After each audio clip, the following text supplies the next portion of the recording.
আসসালামু আলাইকুম এভরিওয়ান। আশা করি সবাই খুব ভালো আছেন। তো আজকে একটা বেবি ড্রেসের হাতের কাজের ডিজাইন করব। এজন্য প্রথমে আমি এখানে এঁকে নিচ্ছি। দেখুন, এখানে প্রথমে আমি আঁকাটা আপনার সাথে শেয়ার করছি।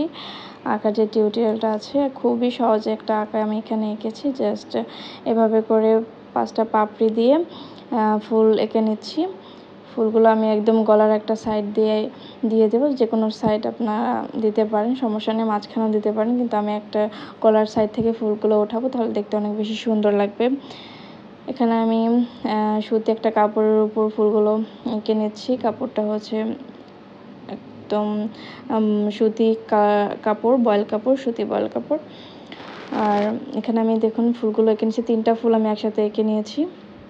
এখানে কলমটা দিয়ে 3টা ফুল আমি এঁকে নিয়েছি। এই কলমগুলো দিয়ে আঁকলে একটু ফুলগুলো যদি তেড়া বেঁকা হয় তাহলে সোজাও করা যায়, আর এগুলো ধুলেও উঠে যায়, থাকে না। আর অন্যান্য কলম দিয়ে, লেখালেখি কলম দিয়ে করলে যেমন কাজটা একদম একটু দাগ টাগ যদি বাঁকা তেড়া হয় তাহলে দেখা যায়। এর জন্য আমি এই কলমগুলো ব্যবহার করি।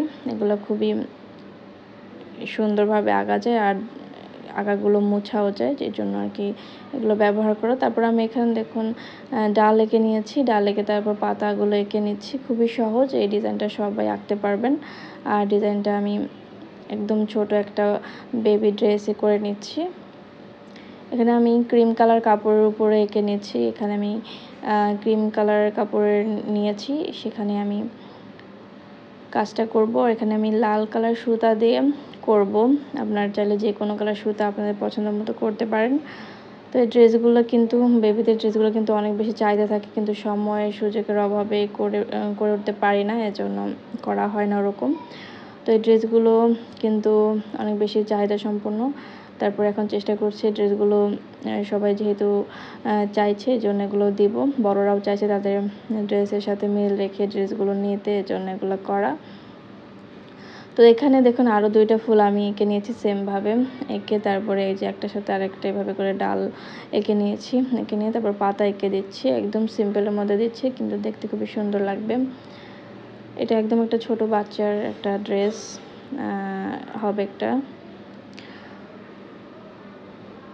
তো এভাবে করে দেখুন এঁকে নিচ্ছি। আঁকাগুলো খুবই সহজ, আর সহজ করার চেষ্টা করেছি আমি, অত বেশি গর্জিয়াসও করিনি। একটু ডাল আর লতা পাতা এঁকে দিচ্ছি ফুলগুলোর মাঝখানে। তারপরে এখানে আমি আরেকটা ফুল একদম এঁকে নিচ্ছি মাথার উপর দিয়ে, একদম গলার সাইড দিয়ে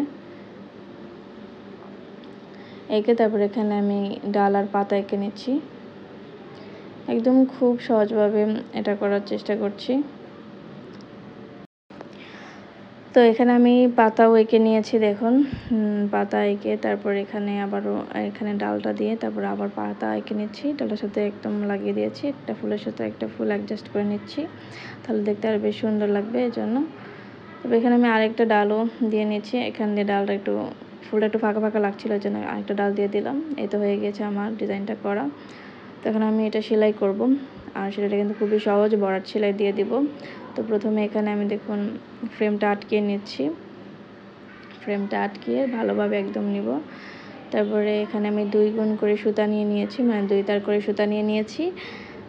2 তার করে সুতা নিয়ে তারপরে দেখুন ভরাট সেলাইটা করে আসছি এক পাশ থেকে, মাঝখানে সুইটা উঠিয়ে তারপর দেখুন করে নিচ্ছি। ভরাট সেলাই সবাই আমরা কম বেশি যারা সেলাই করতে পারে তারা পারি, এই জন্য ভরাট সেলাইটা করে নিচ্ছি। আর এই সেলাইটা খুবই সহজ, আমরা যে কেউ পারবো অবশ্যই, যারা টুকটাক সেলাই করতে পারি, সেলাইটা খুবই সহজ। তো এই সেলাইটা দিয়ে আমি দেখুন সেলাইটা করে নিচ্ছি, এক পাশ থেকে করে নিচ্ছি, তারপর আবার আরেক পাশে করে নিয়েছি। আর এখানে আমি লাল কালার সুতা দিয়ে তারপর করে নিয়েছি। এখানে আমি লাচ্ছি সুতা নিয়ে নিয়েছি, লাচ্ছি সুতা দিয়ে তারপরে কাজটা করছি।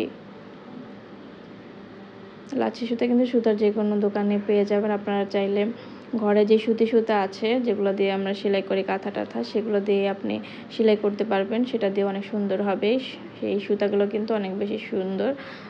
সেই সুতাগুলো যেগুলো আমরা বলি কারি সুতা, সেগুলো কিন্তু অনেক সুন্দর কাজগুলো ফুটিয়ে তোলে।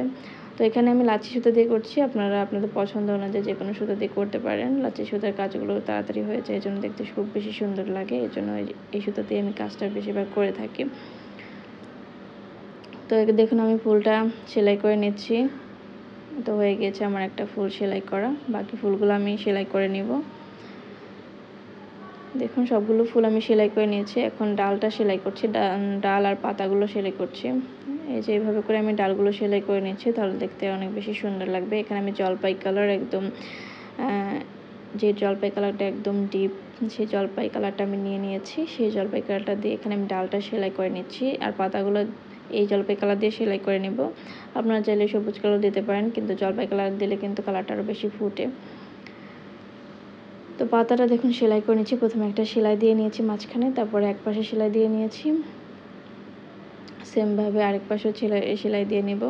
এভাবে করে আমি ফিশ বোন স্টিচ দিয়ে পাতাটা সেলাই করে নিয়েছি। এই সেলাইটা দিলে পাতাটা আরও বেশি সুন্দর লাগে, একদম রিয়েল পাতার মতো লাগে দেখতে। এই জন্য এই স্টিচটা পাতার ক্ষেত্রে সবাই ব্যবহার করে। এই যে দেখুন পাতা, এভাবে করে সবগুলো পাতা আমি সেলাই করে নিয়েছি, ফুলগুলো সেলাই করে নিয়েছি। দেখুন কতটা সুন্দর লাগছে ড্রেসটা। এই হচ্ছে ড্রেসটার ফাইনাল লুক।